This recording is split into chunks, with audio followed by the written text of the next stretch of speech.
Bismillahirrahmanirrahim. Saya ingin mengulas sedikitlah tentang isu hadis 40 yang cuba diperkenalkan atau hendak diperkenalkan oleh pihak kerajaan hari ini melalui cadangan yang barangkali disebut oleh Yang Amat Berhormat Perdana Menteri dan kemudian melalui Kementerian Pendidikan untuk dijadikan sebagai satu sukatan dan reaksi yang telah ditunjukkan oleh non-Muslim yang tidak bersetuju. Untuk adil, saya tidak menyebut semua non-Muslim, tapi non-Muslim yang tidak bersetuju, yang telah melahirkan ataupun meluahkan pandangan mereka. Saya ingin nyatakan beberapa perkara yang untuk kita renung bersama. Iaitu, kita tahu kerajaan yang ada pada hari ini adalah kerajaan yang mendapat blessing daripada kumpulan politik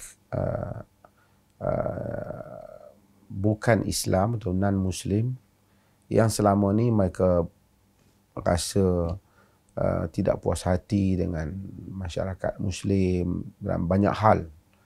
Dan mereka ini telah menjadi penyokong kepada kerajaan hari ini sehingga kerajaan hari ini dapat tegak. Saya bukan nak mengulas tentang kualiti ataupun tentang siapa kerajaan hari ini, tetapi saya nak mengulas tentang keadaan yang sedang berlaku.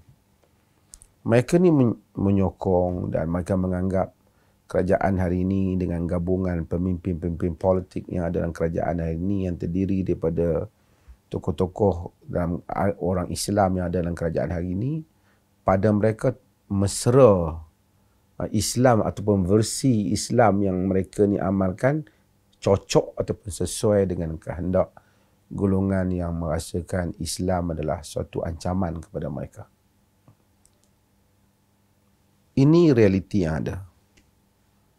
Pun begitu, apabila kerajaan hari ini yang selama ni mereka kata mereka setuju, mereka kata inilah versi Islam yang mereka mahu untuk Malaysia, mencadangkan untuk dibawa hadis 40, hadis Nabi Muhammad sallallahu alaihi wasallam, our beloved Prophet sallallahu alaihi wasallam, supaya dibaca oleh anak-anak di sekolah dengan tafsiran dan huraian yang akan dibuat oleh kementerian yang kerajaan mereka pilih, yang mereka anggap cocok dengan mereka. Pun begitu, mereka tidak setuju apabila menyebut yang nak dibaca tu hadis Nabi. Mereka bantah.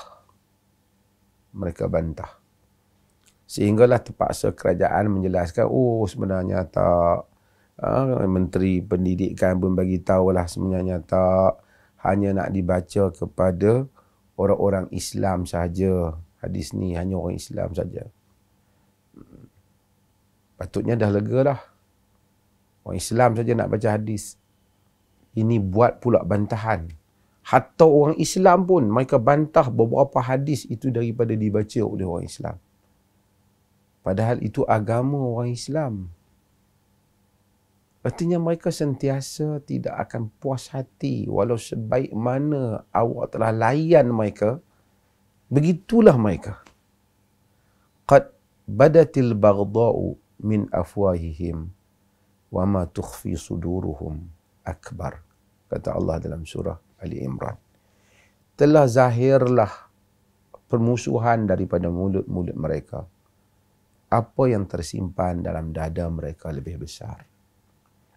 Jika kita lihat hadis Nabi, cuba kita bayangkan kalaulah ada non-Muslim yang mencadangkan buku Confucius ke, ataupun buku-buku tokoh-tokoh agama lain, mestilah ada kalangan tokoh-tokoh politik yang selama ini sentiasa cuba untuk mengambil hati, bahkan mencium tangan dan dalam bahasa biasa, mencium tangan dan lutut orang-orang yang sentiasa menzahirkan tak puas hati dengan orang Islam ni, tentu akan kata, oh apa salahnya kita belajar dalam Islam, dibolehkan untuk kita belajar dengan mendengar idea-idea yang berbagai, bukan mesti kita nak menganut agama lain, sekadar memahami budaya Islam itu luas.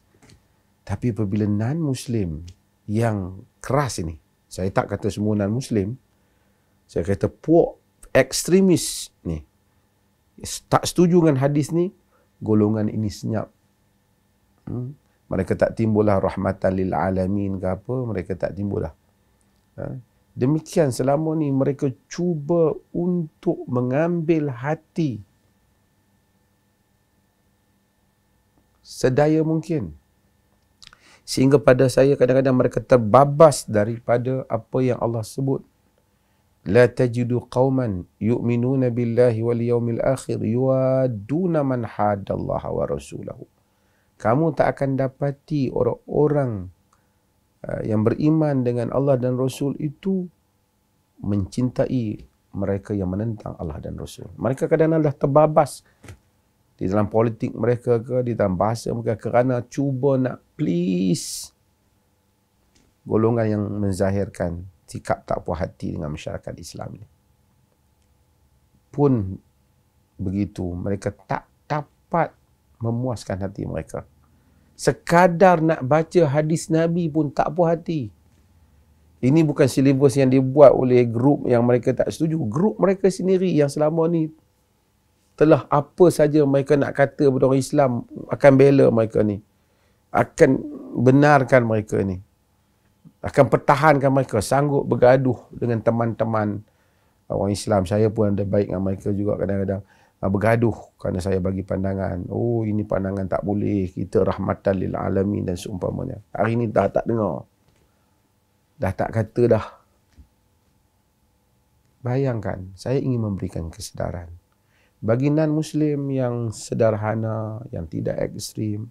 Saya baik dengan mereka, saya tak ada masalah. Tapi golongan ekstremis ini tak guna untuk kita cuba pleasekan mereka. Tidak akan ada pun satu hari yang mereka akan berpuas hati dengan kita. Ini ambillah pengajaran.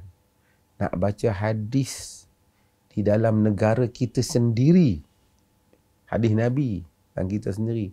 Berapa kali kementerian terpaksa bersilat-silat daripada orang kemudian pergi kepada Muslim saja. Kena keluarkan pula penjelasan hanya Muslim saja. Taklah pula kata bahawasanya apa salahnya mempelajari budaya yang berbagai.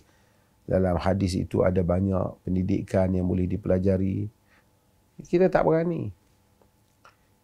Siapa duduk di barat, kita tahu bahawasanya pelajar didedahkan dengan agama yang selain daripada agama yang dianuti.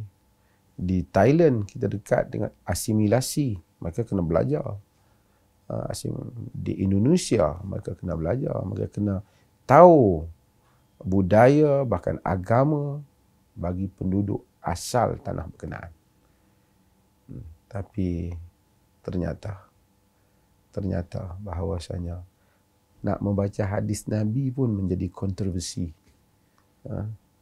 Di dalam sebuah negara majoriti orang Islam yang selama ni telah menunjukkan sikap yang sangat baik, sangat santun, tidak bergaduh, memberi, bertoleransi.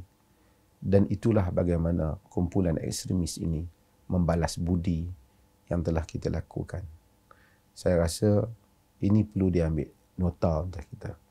Bagi sahabat-sahabat non-Muslim yang sederhana, yang tidak ekstrim, yang terbuka, yang sudi mendengar, yang menghormati budaya setempat dan latar kepada keadaan negara dan negara ini, saya tidak tujukan ucapan ini pada mereka, tapi saya tujukan kepada golongan ekstremis dan juga golongan yang selama ini sentiasa please cium tangan golongan ekstremis ini untuk mendapat redha politik mereka ataupun mendapat cinta kasih mereka, sehingga meminggirkan saudara-saudara Muslim bahkan ayat-ayat Al-Quran bagi mendapatkan cinta kasih mereka.